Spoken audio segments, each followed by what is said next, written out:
Epilogue. Mikhail did not immediately arrive at Beruger's lair in Berlin. Instead, he stopped in a land that had no name.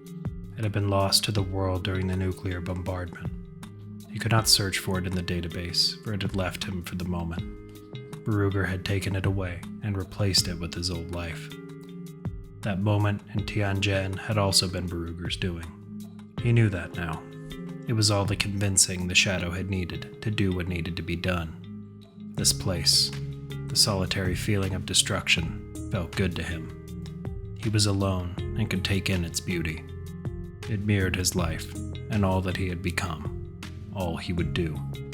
Mikhail Koslov had betrayed his friends and the people that put trust in him when there was so little to gain. He turned on them as he had turned on the world. He was Iscariot. He was Quisling. He was Hansen. Mikhail sighed at the land that was once plains and spoke aloud. I destroyed the world out of selfish anger, and I will kill my friends if it means freedom from this nightmare. Janet did not know where Alex had gone. She only knew that he had vacated Alonsfo's along with the silver hellchopper he had originally arrived in. That made her upset that he would not even attend Layla's wake and funeral. Maybe he doesn't need to. Maybe he's already said his goodbyes. Janet didn't have time to dwell on it. She had to bury another friend and get back to running New Purgatory. She wondered, as she sat at her desk sipping from a bottle of whiskey, if she had caused this by encouraging Alex and Layla to return. She couldn't be sure. What she did know was that she had more problems now than she had before they arrived, and one she knew she couldn't tell Alex about. Tyrese Vale found himself lost in loss. The Keeper of Memories had turned into a holder of lost souls. Alex had not left behind his fallen lover's tag. Vale understood. That bond was too strong. He would be heading to Jerusalem soon after Layla's wake. A bird would come and take him to his new home, where he would be counselor and battle the Berlin ambassador on every issue likely until one of them died. But Vale didn't mind. He finally understood what Alexander had told him about loss, and he wanted to stay as far away from battle as possible. Vixer shifted her sadness to the emotion that brought her to the Sentinels in the first place: anger, hatred, and wrath. It was as fitting a name as she needed. After watching her friends and lover become butchered by the hands of a world that cared nothing for her or her home, Keeley decided to pay the world in kind, one bullet at a time.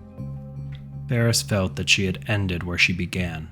The story of hope she felt she had found with Alex was once again another facade. As she had said once before, the same people she patched up died days later, but New Purgatory was still her home.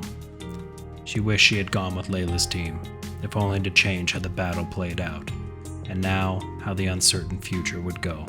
That regret kept her in the city that seemed to curse all who loved life. For every day it took more of them. Ferris stayed, if only out of hope. She had to change that curse.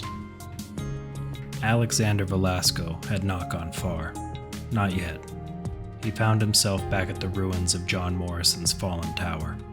Alex was not certain why, but strolling amongst the ashes of the dead and the debris of the fallen building offered him a sort of calm.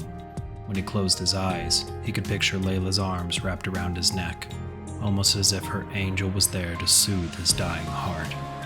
He knew that was bullshit. His heart was anger and death. His mind, blood, and ash.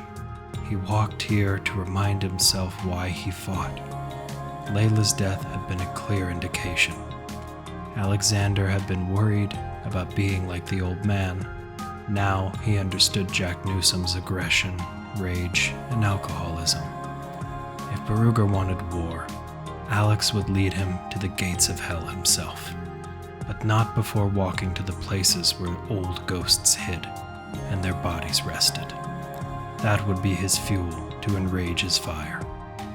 He needed time to plan out his next move, and Alex knew just the place he would go, to fulfill a promise to an old friend and his lover.